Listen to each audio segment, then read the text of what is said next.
Before we begin, drop a comment below with your country and what time it is right now where you're watching.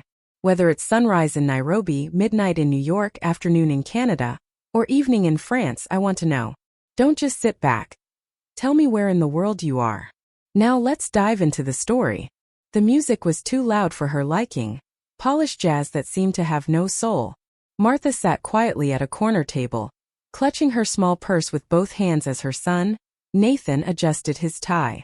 "Please, Mom," he whispered, leaning close, his smile stiff for the colleagues passing by. "Don't embarrass me tonight, okay?" The word stung more than he knew. Martha forced a nod, pretending she didn't feel the chill of humiliation that slipped into her chest. She had pressed her one good dress earlier that afternoon, the one with tiny fading flowers that reminded her of her late husband's favorite shirt. She thought it made her look presentable. Around her, everyone shimmered in sleek black and silver, talking about promotions, summer homes, and brand new Teslas. She felt like an old photograph in a digital frame. Out of place, outdated, unseen. Nathan was a senior manager now, something she had prayed for all her life. She'd cleaned houses for 27 years to keep him in school, her hands raw from bleach, her knees aching from scrubbing other people's floors. Tonight was supposed to be her chance to see him shine. But his words had built an invisible wall between them. "Don't embarrass me." They echoed in her head like a cruel refrain. Martha smiled politely at the passing waiters, afraid to touch anything too expensive, too fragile. She tried to admire the chandelier above her, a sparkling waterfall of glass, but all she could think about was how long it must have taken to dust each piece. She could almost feel her old rag in her hand again. When Nathan's boss approached, a tall man with sharp eyes and a whiskey laugh, Martha straightened her shoulders. Maybe this was her chance to make her son proud. "Well, Nathan," the boss said, clapping her son's shoulder, "you never told me your mother was joining us tonight." His tone was friendly, maybe even curious, but Nathan's smile tightened. "Yes, sir," he said. "She, insisted." A polite lie. Martha smiled anyway, the way mothers do when they see their children lie to survive. The boss turned to her, his expression softening. "Mrs. Callahan, it's wonderful to meet you. I've heard great things about your son." "Oh, he's always been a hard worker," Martha replied, her voice trembling slightly. "Ever since he was a boy, always dreaming big." The boss chuckled. "Well, he's doing well here. You must be proud." She nodded, feeling warmth return to her chest, until the boss added casually, "And that house of yours, Nathan, beautiful place. Did you buy it recently or inherit it?" Nathan froze. The air between them thickened. Martha looked at her son, his jaw tightening as he tried to form words. Well, it's complicated," he muttered, his voice barely audible over the music. The boss laughed again. "Complicated, huh? That's what everyone says when they've got a good deal." Then his curious eyes turned to her. "So tell me, Mrs. Callahan, did he grow up around here?" She smiled faintly, her heart pounding now, the truth pressing against her throat. "No," she said softly. "We didn't always have much. But when Nathan got his first job, he promised he'd get us a better home. I didn't want to burden him, so I used my savings, the ones I'd kept from cleaning houses all those years, to help him buy that place." The laughter around them quieted. The boss raised an eyebrow, his glass halfway to his lips. Nathan's face drained of color.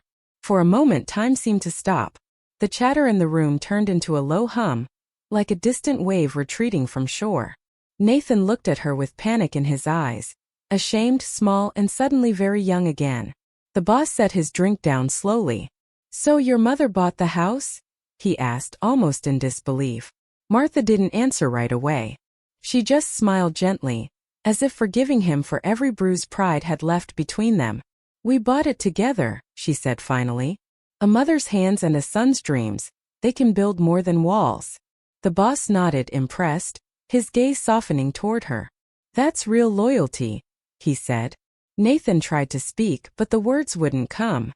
Martha simply looked down at her trembling hands, remembering all the years those hands had scrubbed, stitched, and prayed. And for the first time that night, she didn't feel embarrassed at all. The next morning, sunlight filtered through Martha's kitchen curtains, soft and gold like forgiveness. She sat by the window, stirring her coffee long after it had gone cold, watching the neighborhood joggers and dog walkers pass by. The night before still replayed in her mind. The sharp sting of Nathan's words, the awkward silence when the truth slipped out, and the look on his face when his boss realized who had really paid for the house. Martha sighed. This sounds small and tired. I never wanted to shame him, she murmured to herself. I only wanted him to be proud. Her fingers traced the rim of her chipped mug, the same one she'd used since the year her husband, Patrick, died. She could still hear Patrick's voice teasing her. You saved that mug like it's gold, March. She'd saved everything back then. Every penny, every receipt, every promise she made to a boy who once swore he'd buy her the world. Back then they lived in a cramped duplex near the edge of town. The kind of place where you could hear your neighbors argue through the walls. Nathan was 8 when Patrick passed. A sudden heart attack on a Tuesday morning that smelled of coffee and rain. Martha remembered how quiet the world felt afterward, like sound itself had given up. Bills piled high on the counter. The rent notices came like clockwork, each one colder than the last. She'd never worked before. Patrick had always handled the money, but grief doesn't wait for courage. She found work as a housekeeper for a wealthy family on Birchwood Avenue. People who used crystal plates for sandwiches and threw away towels after one use. Martha cleaned their marble floors while listening to Nathan's laughter echo in her mind, reminding herself that every mop stroke was a step toward his future. One day, she'd whisper to herself, he won't live like this. It wasn't easy. Some days she'd come home so exhausted that she couldn't lift her arms. Her hands cracked from bleach, her knees swelled from bending, and sometimes she'd cry quietly in the bathroom so Nathan wouldn't see. But even then she'd wake up before dawn to pack his lunch, 2 peanut butter sandwiches and an apple. You eat well, Nate, she'd say, tucking the brown bag into his backpack. You're gonna need that brain of yours. He'd roll his eyes, the way boys do when they think they already know the world. Still, he'd kiss her cheek before running out the door. Every report card he brought home felt like a medal she hadn't worn. Teachers said he was bright, ambitious, maybe even gifted. Martha believed them. She saw the same spark in his eyes that Patrick once had, the one that made her believe the world could be kind if you worked hard enough. She just didn't know how much that belief would cost her. When Nathan turned 16, he started working part-time at a grocery store. That was when things began to shift. He'd come home smelling like cardboard and ambition, talking about college, cars, and money. Martha was proud, but there was something new in his voice, a sharpness, a hunger that frightened her a little. I don't want to end up like this, he'd said one night, motioning around their tiny kitchen. I want better. Martha nodded, smiling through the ache. You will, sweetheart. That's why I'm doing all this. He didn't answer. Instead, he stared at his hands, young, strong, unscarred. And she realized he had no idea what all this truly meant. She never told him about the nights she went without dinner so he could have enough for lunch, or how she once walked 6 miles to save on bus fare.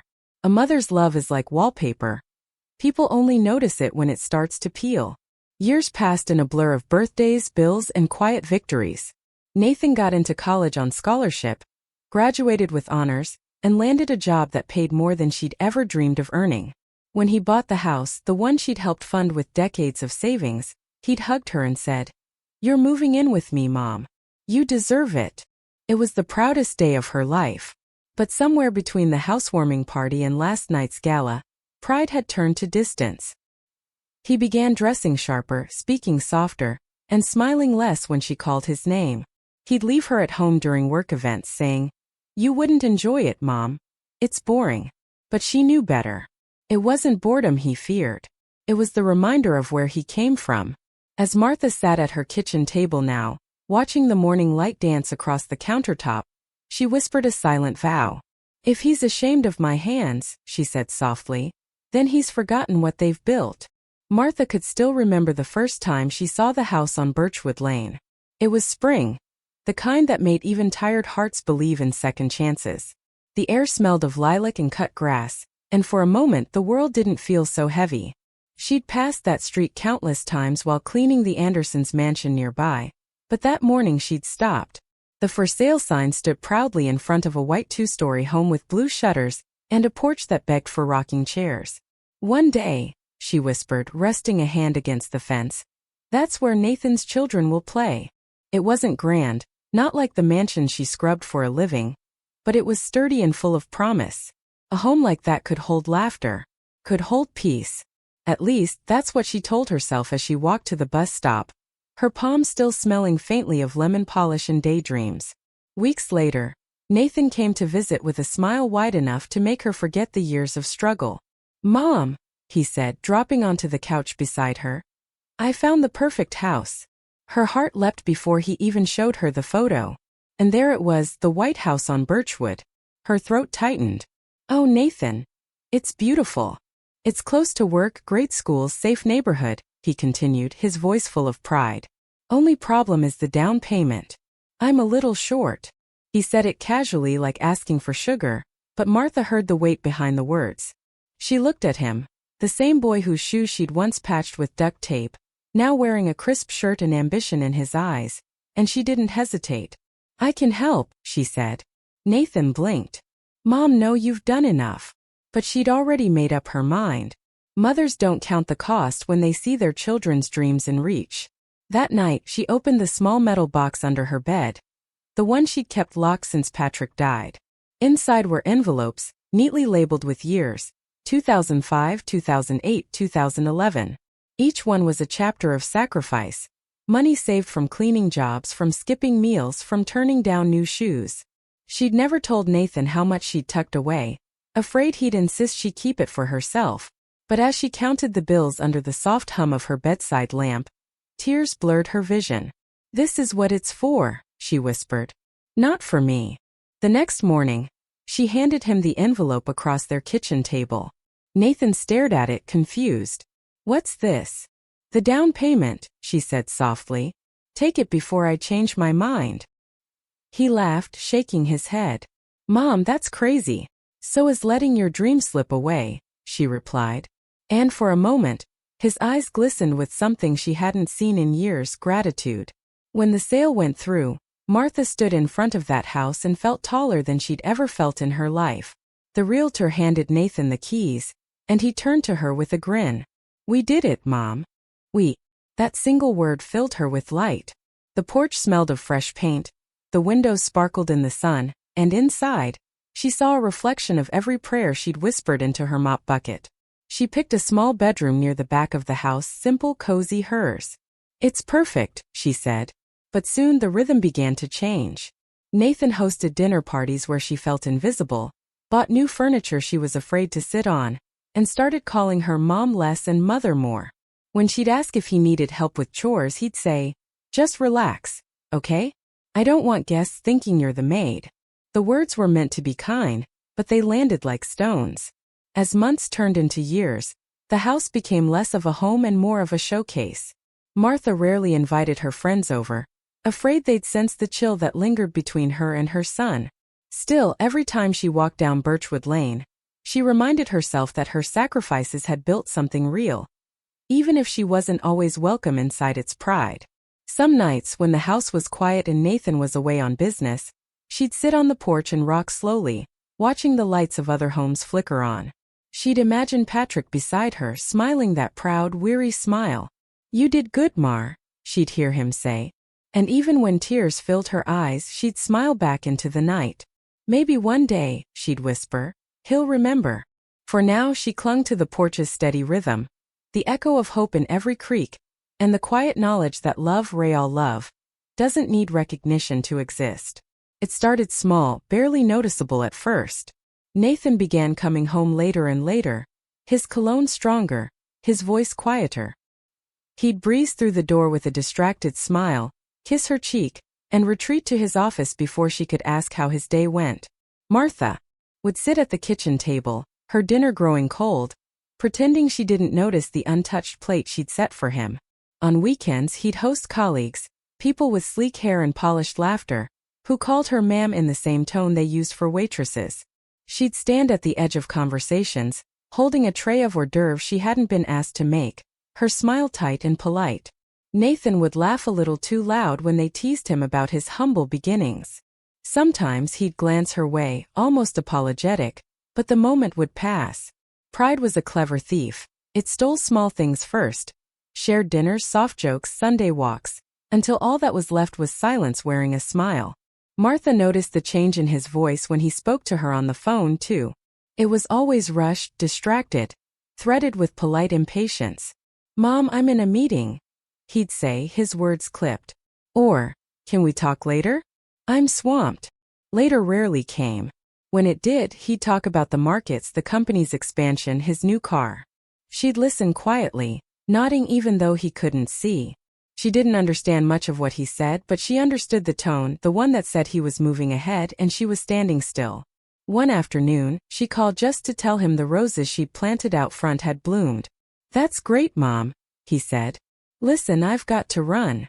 The line clicked before she could say goodbye. She sat there holding the phone to her ear long after the dial tone faded, whispering the word he hadn't stayed to hear. Goodbye. Still, she didn't complain. Mothers don't. She cooked his favorite meals on weekends, ironed his shirts, and kept the house spotless. She told herself that love doesn't ask for thanks. It just gives. But sometimes, late at night, she'd open the old photo album she kept under her bed. The pages were yellowed, the corners bent from years of being touched by memory. There was one picture she always lingered on.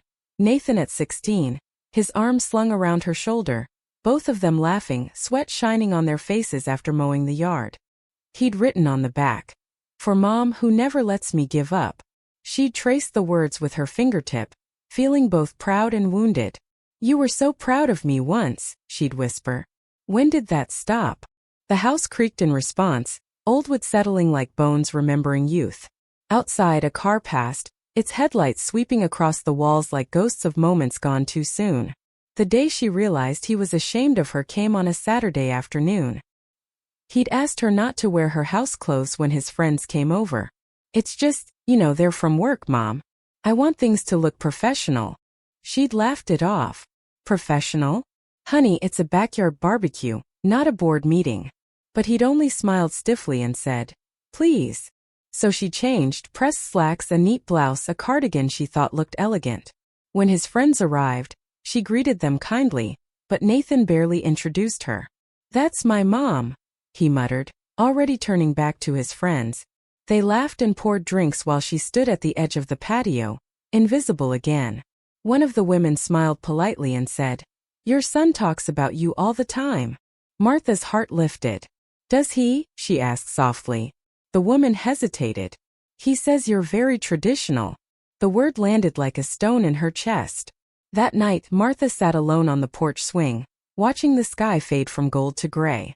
The laughter from inside drifted through the open window, bright, effortless, young. She rocked slowly, her hands folded in her lap, eyes on the darkening street. She thought about all the times she'd stayed quiet so Nathan could feel proud. All the times she'd made herself smaller to fit into his new world. The stars began to appear, one by one, as if reminding her that light still existed even in silence. She took a deep breath, the air cool and sharp in her lungs. "You can't shame a woman who's walked through worse," she murmured. It was something her own mother used to say. For the first time in years, she said it not as comfort but as truth. Inside, she heard Nathan's laughter again, high, rehearsed, detached. She closed her eyes and whispered to the night, "He's forgotten who taught him how to stand tall." The invitation arrived on a Tuesday morning, tucked neatly between grocery ads and bills. The envelope was thick, cream-colored, embossed with gold lettering that shimmered under the kitchen light. "Annual Corporate Gala," it read. "Join us for an evening of celebration and excellence." Martha smiled faintly, running her fingers over the raised print. She'd never been to a gala before. She imagined chandeliers, soft music, people dressed in clothes that whispered instead of spoke. But what caught her breath was the sender's name, Nathan Callahan. Her son. It wasn't handwritten. It was printed like everyone else's. Still, her heart lifted. Maybe he wanted her there. Maybe this was his way of saying "I remember." She placed the invitation on the counter beside her coffee mug, staring at it as if it were a letter from the past. The clock ticked softly, marking time she didn't want to move. For the first time in months, she felt needed again, even if only for one night. When Nathan called that evening, his tone was casual, almost too controlled. "Hey Mom," he began. "So about that invitation, you got it?" "I did," she said, her voice bright. "It looks so fancy. I'll need to find something nice to wear." There was a pause. "Right," he said slowly. "About that. Mom, it's kind of a big event. My boss will be there and some investors too. Just try to keep things simple, okay? Nothing too loud. Martha smiled through the silence. Simple, she echoed. Nathan, I only own simple.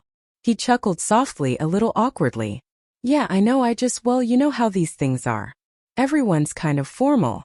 She nodded, though he couldn't see. I'll be on my best behavior, she said. You don't need to worry. But after he hung up, she sat there staring at the phone, hearing a quieter message beneath his words. Don't embarrass me. The following days were spent in quiet preparation.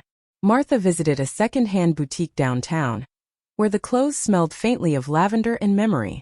She found a soft, cream-colored dress with tiny embroidered flowers near the hem.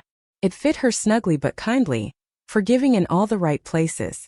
The shop owner, a kind woman with silver hair, smiled when Martha turned before the mirror. You look beautiful, dear, she said. That color was made for you. Martha blushed, smoothing the fabric. It's for my son's company event, she said. He's done so well for himself. The woman nodded knowingly. Sons have a way of forgetting who taught them how to dream. The words lingered like perfume long after Martha left the shop. That evening she ironed the dress carefully, her movements slow and deliberate. She even polished her shoes, the same pair she'd worn to Nathan's graduation years ago, the day she thought pride could never turn into pain. The night of the gala arrived wrapped in soft rain. Martha stood by the window, watching the water streak down the glass like liquid silver. She felt the faint tremor of nerves, the kind that comes when hope and fear share the same heartbeat. Nathan arrived right on time, handsome in a charcoal suit that looked expensive enough to belong to another world. You look nice, Mom, he said quickly, eyes flicking from her cardigan to her shoes. Very classic. She smiled, taking it as a compliment even though his tone was unsure. The drive to the event was quiet. Streetlights flashed across their faces, light, dark light, like a film reel replaying all the years between them. Martha watched the rain smear the city skyline and thought of Patrick. You'd be proud, she whispered inside. Our boy made it. Nathan checked his reflection in the rearview mirror, adjusting his tie. Just stick with me, okay? He said. And remember, less is more. Martha nodded slowly. Of course, sweetheart, she whispered, though her heart felt heavier than her words. The gala hall was breathtaking. Crystal chandeliers dripping with light, golden tables set with glass that caught every flicker of flame. The air hummed with laughter and money. Martha walked in beside her son, clutching her small purse, her senses flooded by perfume, champagne, and the sound of polished shoes on marble. Eyes turned toward them, polite smiles forming, then fading as quickly as they came. She didn't belong here and everyone seemed to know it. Nathan greeted his colleagues with charm, shaking hands, laughing in practiced rhythms. When he introduced her, his voice softened, as if unsure how to place her among these people. This is my mom, he said. Some nodded politely. Others didn't hear. Martha smiled anyway. She stood there, steady and quiet, the scent of lemon polish still faint on her skin, a remnant of the life she'd lived so he could have this one. She didn't yet know that before the night ended, that same room would fall silent because of her. The music swelled from a hidden corner of the hall. Soft jazz threaded through the hum of conversations and clinking glasses. Martha stood near a table of hors d'oeuvres, holding a glass of water because she didn't trust herself with the champagne. Her reflection glimmered faintly in the polished silver tray beside her. Gray hair neatly pinned, cardigan buttoned high, shoulders slightly hunched as though protecting something fragile inside. Nathan had drifted away minutes ago, swallowed by a cluster of executives who laughed too loudly and too often. She watched him, her boy, the man she'd raised on hand-me-downs and second shifts, now standing among people who spoke the language of success. For a moment she smiled, proud and small at once. But then she saw the way he glanced back, quick, worried, making sure she wasn't too visible. It pierced her like a pin. She looked down, pretending to study the napkin in her hand. Around her the laughter continued, a current she could hear but not join. A woman in a glittering navy gown approached her. You must be Nathan's mother, she said with a smile that didn't quite reach her eyes. He talks about you often. Martha blinked, startled. Oh, does he? She asked softly. The woman hesitated, sipping her drink. Well, not often, maybe once or twice, she corrected, then added quickly. He's doing incredible work here. Everyone admires his dedication. Martha nodded, folding the napkin tighter. He always was dedicated, she said. Even as a boy, he'd stay up studying until midnight. The woman smiled politely before drifting away. Martha stood there a moment longer, the compliment turning to dust in her mouth. From across the room she heard someone whisper, "That's his mother?" followed by a quick hush. Her stomach tightened. She turned toward the buffet, pretending to be fascinated by the tiny shrimp skewers, but the whisper lingered like a stain she couldn't scrub away. Nathan returned, his face flushed from laughter and wine. "Mom, you doing okay?" he asked. "You look kind of out of place over here." She smiled gently. "Just admiring the view," she said. "It's all so beautiful." He followed her gaze to the chandeliers. "Yeah, it's something," he muttered. Then leaning closer, his voice dropped. "Hey, could you maybe sit for a bit? Mr. Davenport, my boss, he's here, and I just don't want to make things awkward." Martha blinked. "Awkward?" He smiled too quickly. "You know how he is. He's particular about appearances." Her chest tightened, but she nodded. "Of course, dear." She made her way to a corner table near the back, her steps slow but steady. She could feel the heat of shame rising in her face, though she didn't know why. She'd raised this boy alone, given him everything. Now she sat apart, invisible on purpose, the hum of the room fading until all she could hear was her own heartbeat echoing softly in her ears. At her table, a small group of older guests chatted nearby, retired board members, their laughter warm but tired. One of them, a man with kind eyes, turned toward her. "You're Nathan's mother, aren't you?" he asked. She smiled. "Yes, I am." "Fine young man," he said, nodding. "He told me about the house he bought last year. Beautiful place near Greenfield. That's quite an accomplishment at his age." Martha's hands tightened around her glass. "Yes, it is," she said quietly. "He worked very hard for it." The man chuckled. "And he said you helped him with the down payment. That's rare these days. Not many parents could do that." Martha's breath caught, her heart pausing mid-beat. "He said." "I did." The man nodded. "Generous of you." Before she could respond, Nathan's laughter floated across the room again, and the truth pressed against her like a bruise. He hadn't told them she'd bought that house outright, the one she'd spent her life saving for, the one he'd asked to borrow until he could repay her. He'd taken her sacrifice and turned it into a story of his own success. For a long moment, Martha sat perfectly still, the sound of the band melting into a dull hum. The chandelier light shimmered in her water glass, scattering tiny fragments of gold across the table. She thought of the years she'd spent working late at the diner, folding tips into an envelope marked Nathan's future. She remembered patching his coat, whispering prayers into the dark so he'd never feel the weight she carried. And now this, a son ashamed of the hands that built his life.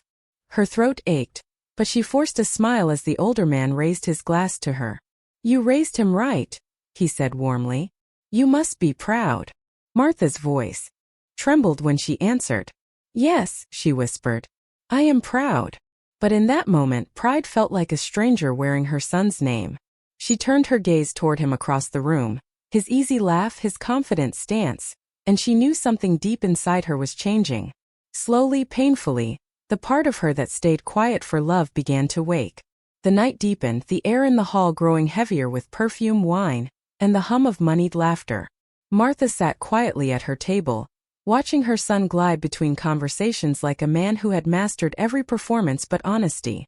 She felt small but not invisible, more like a shadow that still remembered light. Across the room, Nathan's boss, Mr. Davenport, stood with his arm around a younger associate, his silver hair gleaming under the chandelier. He had the kind of presence that filled a room without speaking.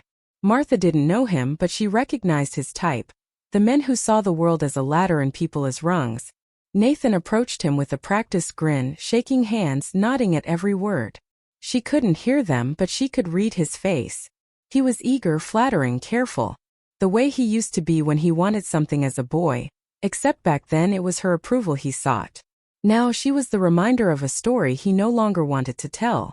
From where she sat, Martha could see Mr. Davenport gesture toward her table. Nathan stiffened, his smile faltering just slightly. She watched him laugh it off, then straighten his tie and walk toward her. Each step echoed like a clock counting down. He leaned in close, keeping his voice low. "Mom, Mr. Davenport wants to meet you," he whispered. "But please just be polite, okay? Don't mention, the past. Just say you're retired or something." Martha blinked, her chest tightening. "Retired?" she asked softly. "Nathan, I'm still working at the diner." He winced. "I know, but it's not a big deal. Just for tonight, okay?" His words trembled with impatience, but underneath was something else, fear. The fear of being seen without the shine. Martha nodded slowly, her fingers brushing the edge of her cardigan. "All right," she said, her voice calm. "If it means that much to you." But as he walked away, her heart whispered something different. "If it means losing who I am, it means too much." Mr. Davenport approached with the easy confidence of a man accustomed to being admired. "Mrs. Callahan," he said warmly, extending his hand. "Your son speaks very highly of you." Martha took his hand, her grip firm but gentle. "That's kind of him," she said. "He's always been good with words." Davenport chuckled. "He tells us you're the one who taught him discipline. Said you worked in finance for a while before retiring." Nathan stood beside him, smiling tightly, eyes pleading silently for her to play along. Martha's lips parted, her heartbeat loud in her ears. She could have nodded and let the lie live, but something inside her broke its silence. "Finance," she said softly. "No, I worked in a diner. 42 years. Morning shift mostly. That's how I paid for Nathan's schooling." Davenport's brow lifted in surprise. "The diner? My goodness." He glanced at Nathan, who froze, color draining from his face. "That's quite a story," Davenport said politely, but there was a flicker of curiosity there, one that Nathan couldn't control. The truth had entered the room, and it refused to leave. The silence that followed wasn't loud, it was worse than that. It was cold. Nathan tried to recover, laughing too hard, too fast. "Yeah, Mom likes to joke about that," he said. "She means she managed the diner's accounts." But Martha shook her head gently. "No, sweetheart," she said, her voice steady. "I poured coffee and washed dishes. Sometimes I worked double shifts so you could have lunch money. There wasn't much to manage except making sure the lights stayed on." Davenport's eyes softened, his expression shifting from polite curiosity to genuine respect. "That's remarkable," he said quietly. "You must be proud of him." Martha smiled faintly. "I am. But tonight I think I'd like him to be proud of me, too." The words hung there like sunlight breaking through clouds. Nathan's jaw tightened. "Mom," he hissed under his breath. "Please stop." But she didn't. She'd been quiet long enough. The sound of her voice felt like reclaiming a name she'd forgotten belonged to her.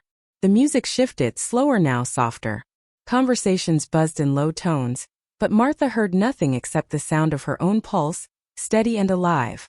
Davenport nodded respectfully before excusing himself, murmuring something about resilience and admiration. Nathan stood there, his mask cracked, staring at her as if she'd ruined something fragile. "Why do you have to say that?" he asked, voice trembling with restrained anger. Martha looked up at him, her eyes tired but kind. "Because it's the truth," she said. "And truth isn't something to be ashamed of, Nathan. It's something to stand on." He looked away, jaw tight, unable to meet her gaze. Around them, the gala carried on, the chandeliers gleaming like nothing had happened. But something had. The room hadn't changed, yet everything had shifted. Martha reached for her purse and stood slowly.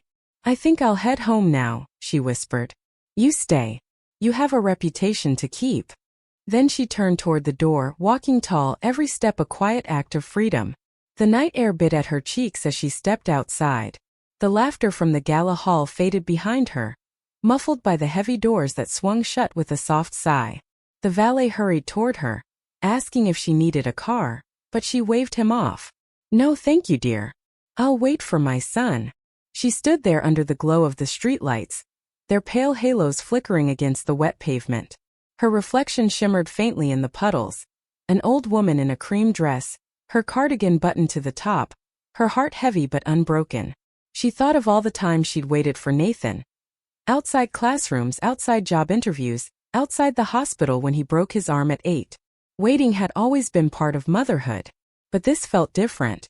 This waiting wasn't for her child. It was for her own peace. Behind her, the music swelled again as if mocking her silence. She closed her eyes and breathed, tasting the faint trace of rain in the cold air. For the first time that night, she didn't feel embarrassed. She felt awake. A few minutes later, Nathan appeared. His expression strained, his movements sharp. "Mom," he said, his voice low. "What was that back there?" She turned to face him, the streetlight glinting off her glasses. "That," she said softly, "was honesty." He sighed, running a hand through his hair. "You don't get it, do you? These people, they judge. I've worked so hard to build something and you—" "And I what?" she interrupted gently. "Told the truth? You're ashamed that I worked hard for you, Nathan? That I washed plates so you could eat from gold ones?" He looked away, jaw tightening. "You just don't understand how the world works now." Martha smiled faintly, though her heart hurt. "Oh, sweetheart, I understand perfectly. You're just afraid they'll see where you came from. But I see where you're going. And I don't like it." Her words hung between them, quiet but heavy. For the first time in years, she wasn't the one shrinking to fit his comfort. She was standing her full height, small in body but vast in truth. The drive home was silent except for the hum of tires on wet asphalt. City lights streaked past the window like memories she couldn't catch. Nathan gripped the steering wheel tightly, his knuckles pale. Martha sat with her hands folded in her lap, watching the rain trace soft trails down the glass. The silence between them wasn't empty. It was thick, full of everything unsaid. After a while she spoke quietly. "Do you remember when you were little, and we'd drive home from your school plays? You'd sit in the back seat, telling me every line you remembered, every laugh you got." Nathan didn't answer, eyes fixed on the road. "I used to look at you in the rearview mirror and think, he's going to make it. And you did." She paused, her voice trembling just a little. "But somewhere along the way, you forgot that the people who love you most aren't impressed by how far you've gone. They're proud because they know how far you've come." Nathan swallowed hard, his throat moving but no words forming. The wipers thudded rhythmically. Left, right, left, like a tired heartbeat marking time. They pulled into her driveway, the porch light flickering dimly against the darkness. The house looked smaller now compared to the one Nathan bragged about at the gala, but it was warm, honest, alive. "You can go," she said gently, unbuckling her seatbelt. "I'll be fine." He turned to her, his face caught between pride and guilt. "Mom, I didn't mean to hurt you," he said softly. She nodded, reaching for the door handle. "I know," she whispered. "You meant to hide me. But it hurts just the same." She stepped out into the drizzle, the cold rain soft against her face. Before closing the door, she leaned in one last time. "You don't have to pretend for them, Nathan. Not for your boss, not for your friends. The truth isn't ugly, it's earned." Then she shut the door gently and walked toward her front steps, her shoes clicking softly on the wet pavement. Nathan stayed there for a long moment, engine idling, his eyes on her silhouette. For the first time she didn't turn around to wave goodbye. Inside, the house greeted her with the scent of lavender and thyme. She hung her cardigan by the door, her fingers trembling slightly. The quiet felt different now. Not lonely but sacred. She walked into the small living room and sat down on her old floral couch, the springs sighing under her weight. On the wall, pictures of Nathan through the years stared back at her. His graduation cap, his first job, his wedding day. She smiled sadly, tracing the frame with her fingertip. "I did my best," she whispered to the room. "And that has to be enough." Outside, a car door slammed. She peeked through the curtain and saw Nathan standing in the rain, staring at her porch light. He didn't move for a while, then finally drove away. Martha turned off the lamp beside her. The room bathed in soft moonlight. Her heart hurt, but not the way it used to. It wasn't the ache of loss anymore. It was the ache of letting go, of choosing her dignity over her silence. And in that quiet house, she felt something she hadn't in years: peace. The week after the gala was thick with silence. Martha went about her days as if nothing had changed, wiping counters at the diner, refilling coffee cups, smiling at familiar faces. But something had changed. Inside her, a quiet dignity had taken root, steady and unyielding. Each morning, she tied her apron and reminded herself that truth didn't need defending. It simply needed standing by. She didn't hear from Nathan, not a call, not a text. And though part of her missed his voice, another part was relieved. Sometimes peace comes dressed as distance. One afternoon, as she was sweeping near the window, a sleek black car pulled up outside. Nathan stepped out, dressed in his work suit, his shoulders slumped. He looked smaller somehow, like the boy she used to tuck into bed after nightmares. The bell above the door jingled as he entered, and every head in the diner turned toward him. Martha smiled faintly, wiping her hands on her apron. "Afternoon, sweetheart," she said, as if it were just another ordinary day. But nothing about this moment was ordinary. Nathan hesitated at the door, his eyes darting toward the curious faces before finding hers. "Mom," he said softly, "can we talk?" She nodded toward the back booth, the one by the window where the sunlight spilled like honey. They sat across from each other in the quiet hum of the diner, the smell of bacon and coffee wrapping around them. He looked nervous, his fingers drumming the table. "I came to apologize," he began, voice rough. "About the gala. About everything." Martha folded her hands, her face calm. "Go on," she said. "I should have never asked you to hide who you are," he continued. "I was embarrassed of the past, of not fitting in with the people I work with. I thought pretending would make me look stronger. But it just made me smaller." Martha tilted her head slightly. "It's hard to carry a lie, Nathan," she said softly. "It always costs more than it gives." He nodded, tears glinting in his eyes. "I realized that the hard way," he whispered. He leaned forward, lowering his voice. "Mr. Davenport called me into his office on Monday. He said he couldn't stop thinking about what you said that night. Said it reminded him of his own mother. She was a waitress, too." Martha blinked, her hand still. "He told me he respects honesty more than polish.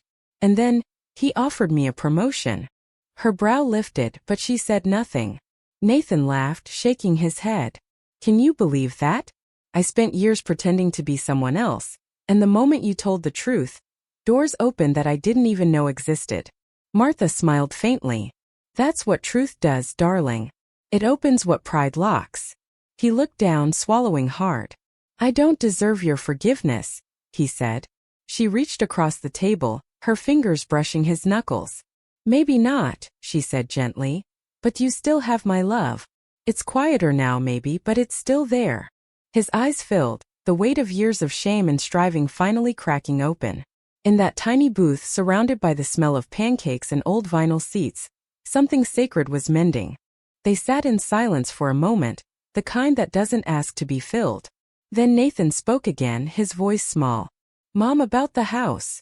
Martha looked at him, her expression unreadable. "You told your boss you bought it," she said. "But we both know that's not true." He nodded, shame flooding his face. "I know. I'm sorry. I wanted to impress him.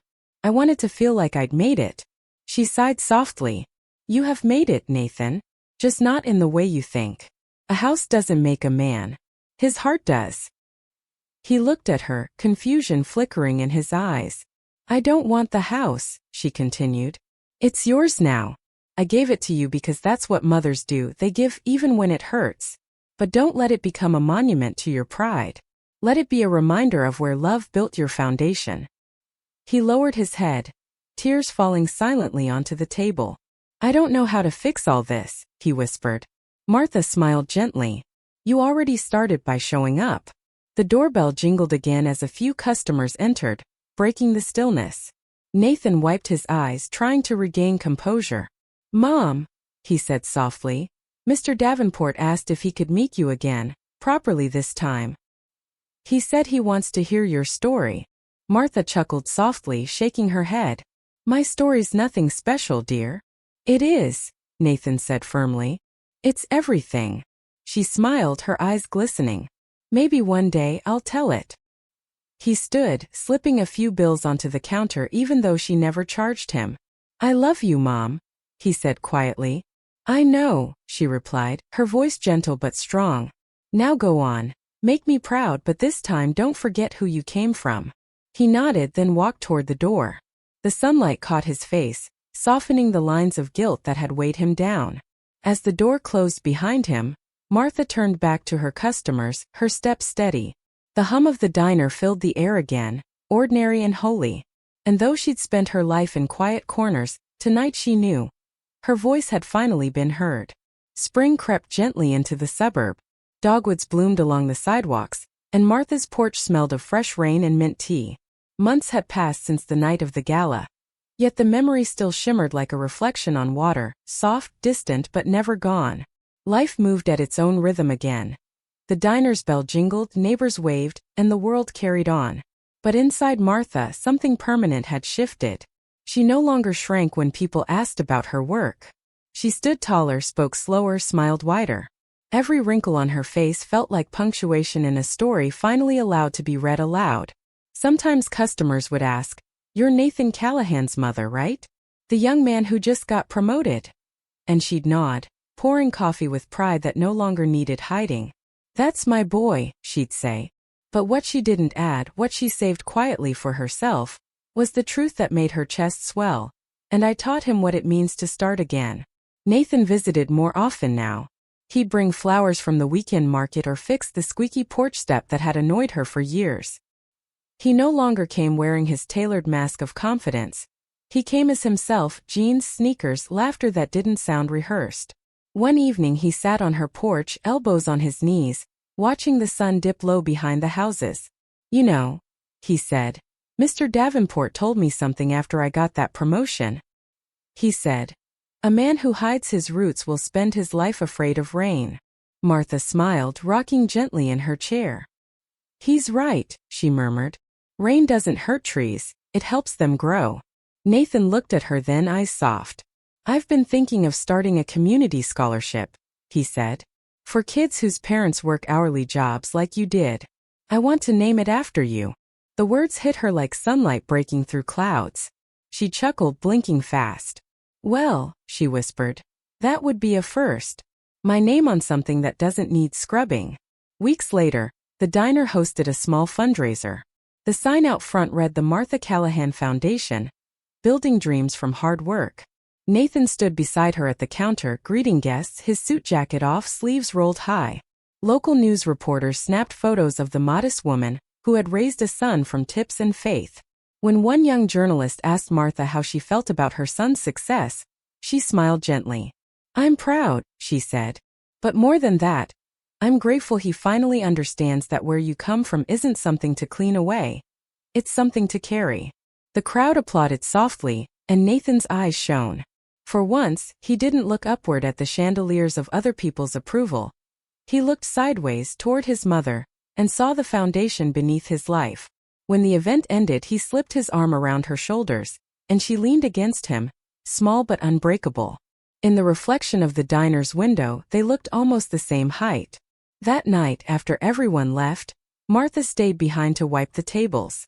The air was still, the floor gleaming beneath the old neon sign outside.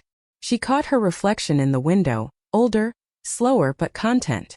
She thought about the years she'd spent thinking silence was love. Now she knew better. Love wasn't silence. It was truth spoken gently, even when it trembled. She reached into her apron and pulled out the old invitation from the gala, the one she'd kept folded in her pocket all this time. The gold letters had faded, but she smiled anyway. "Funny thing," she whispered. "You tried to teach me not to embarrass you. But in the end, I taught you not to be ashamed." She placed the invitation under the sugar jar. A relic of the night she stopped apologizing for existing. The hum of the refrigerator filled the quiet like a lullaby. Later, she stepped outside, locking the diner door behind her. The sky was painted with stars, and the air smelled faintly of honeysuckle. Across town, lights glowed from Nathan's house, the same one her hands had helped build, now filled with gratitude instead of pride. She breathed in deeply, feeling both the weight and lightness of everything she'd lived. "Before we begin," she whispered softly to the night, borrowing her own phrase, "tell me where you are in the world."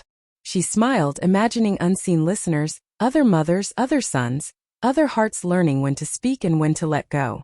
Then she turned toward home, her steps slow but sure, her shadow long across the pavement. The world was quiet, but she could almost hear it. The echo of every woman who'd ever loved fiercely and refused to disappear. And as the wind stirred her gray hair, Martha Callahan whispered one last truth to the darkness. Dignity isn't given. It's kept.